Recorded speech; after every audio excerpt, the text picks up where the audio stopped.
You're anxious right now, and there is nothing wrong. Your life is fine. You've done the work, you've done the therapy, the journaling, the breath work, whatever your version of trying looks like, and you still can't shake it. And the most frustrating part isn't even the anxiety itself. It's that it doesn't make sense because you can't find what it's about. You look around and there's nothing there. And so you either decide something must be wrong with you, or you just keep doing more of the things that never actually fixed it. Here's what nobody told you. The reason it doesn't make sense is because you've been looking for one cause when there are three. And until you know which one is running the system, you will keep treating the wrong thing. That is what I want to talk to you about today. So here is what I see happening all of the time. Most people are treating anxiety like it's just one general thing. Like anxiety is just anxiety and you address it. You regulate it, you process it, you manage it, and that's their approach. And I get why, because that's how it gets talked about everywhere. Anxiety is just like one big umbrella thing that you either have or you don't have. It's either there or it's not. Today's either a good day or a bad day. And that's like treating acne as one general thing. Acne that's coming from hormones and acne that's coming from your diet are actually completely different problems. And if you're treating hormonal acne with a diet change, it's not going to move, right? And it's not because you're not trying.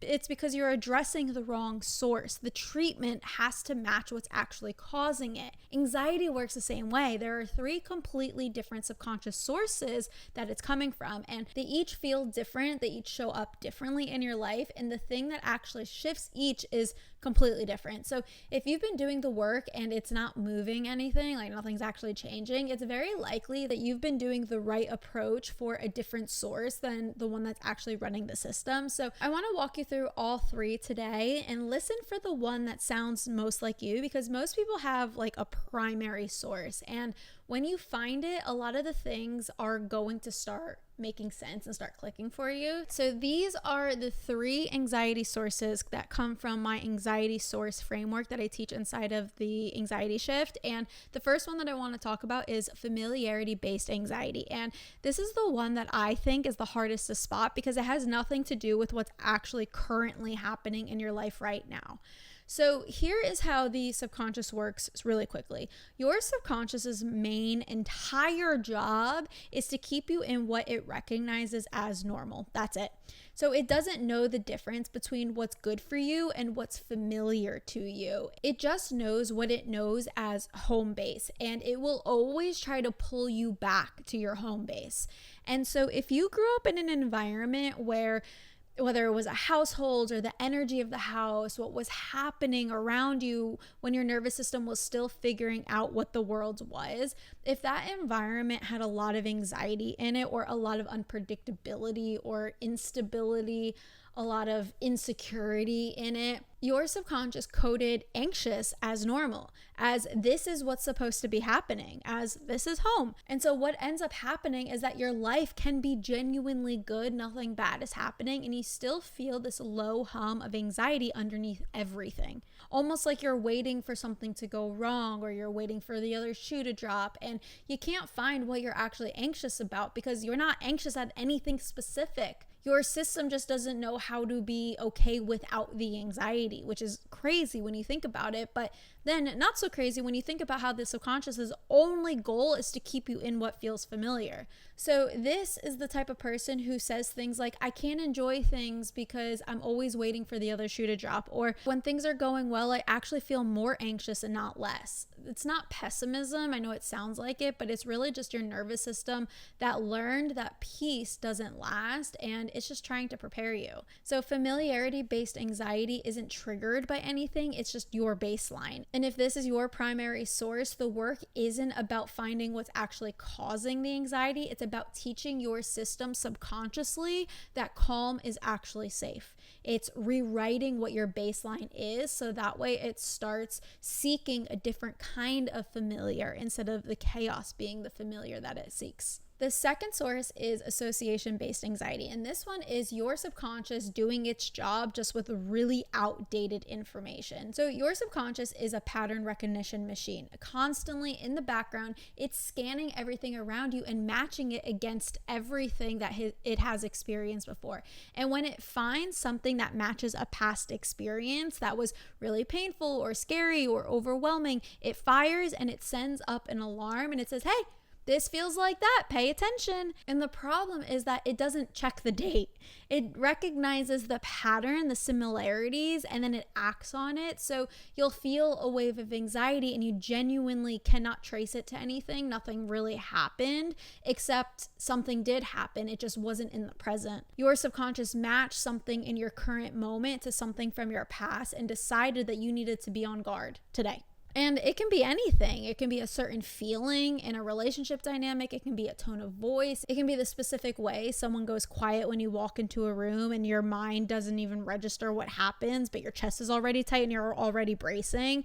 Nothing actually really happened, but your subconscious matched that silence to every silence you've lived through that came before something went bad. And so it's trying to get you ready. Or even simpler than that, you get a text from someone and the response is shorter than usual, just a little shorter, and something in you shifts. And consciously, you know it's probably nothing, but something is already moved inside of you. That's association. Your subconscious saw a pattern it recognizes and it fired before you can even think. And here's the one thing that I think is really important to name is that association-based anxiety can spike right before something goes good too, which sounds so backwards, but if in your history something good was followed by something painful, like joy before loss or stability before chaos or connection before someone leaving, your subconscious learned to be anxious about the good thing because it knows what it learned comes after. So it really has nothing to do with like something going well. It's just the association to something going well. So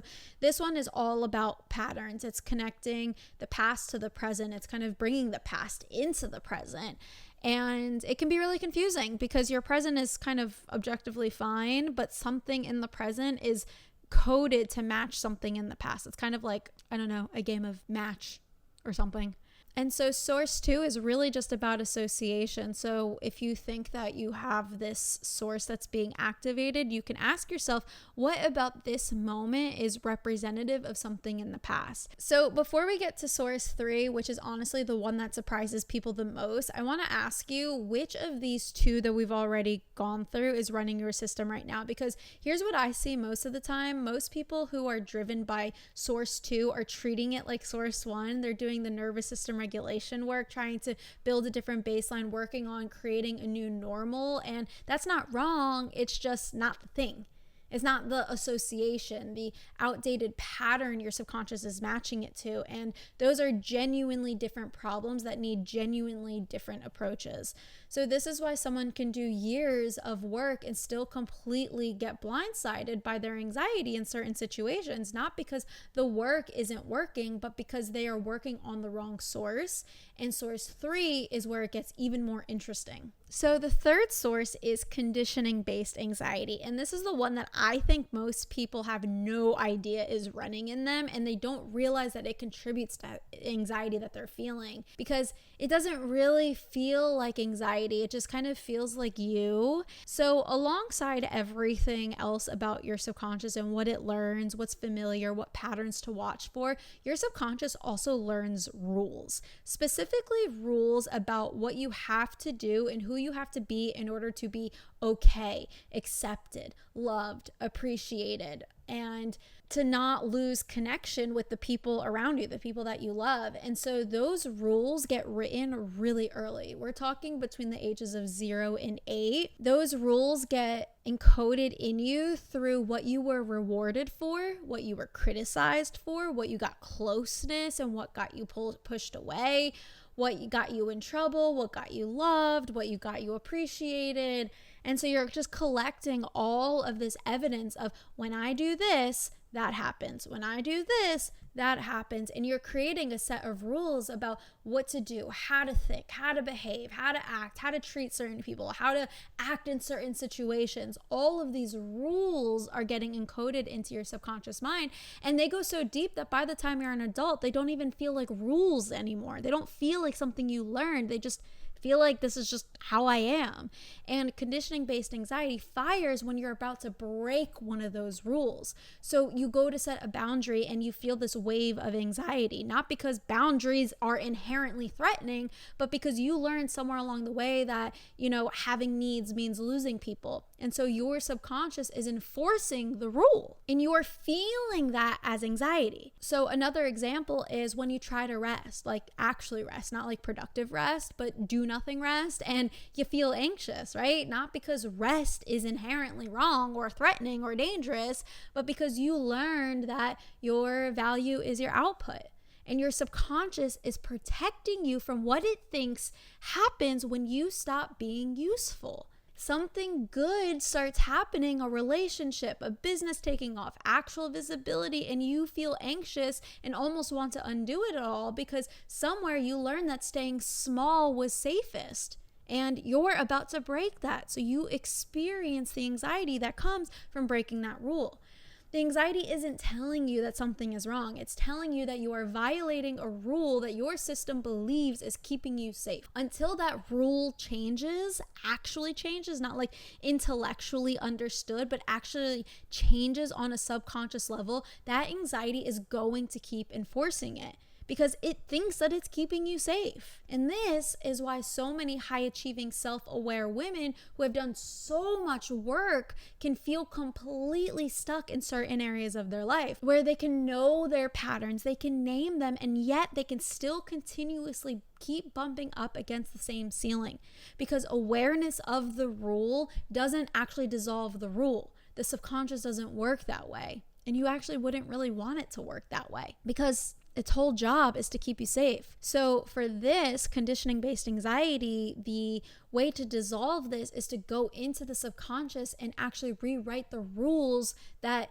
used to keep you safe and appreciated and loved, but are really quite outdated and aren't actually relevant to your current life. So when you're feeling anxious and nothing is wrong, now you know that it's not that nothing is wrong, it's that you've been looking in the wrong place, because there isn't one cause to the anxiety, there are three, and they each need something completely different to dissolve. Familiarity-based anxiety is your norm, it's your baseline, and your system doesn't know how to exist without it. So this isn't about finding a trigger, it's about teaching your system that calm is actually safe. For association-based, your subconscious is pattern matching to something from the past and trying to protect you before the thing that it learned comes after. So it's not really about regulation, it's about updating the association. And then conditioning-based anxiety, you're bumping up against an old rule about who you had to be okay, and the anxiety is enforcing it every time you try to move past it. So it's not about awareness, it's about actually changing the rule at the subconscious level, because knowing the rule is there and dissolving the rule aren't really the same thing.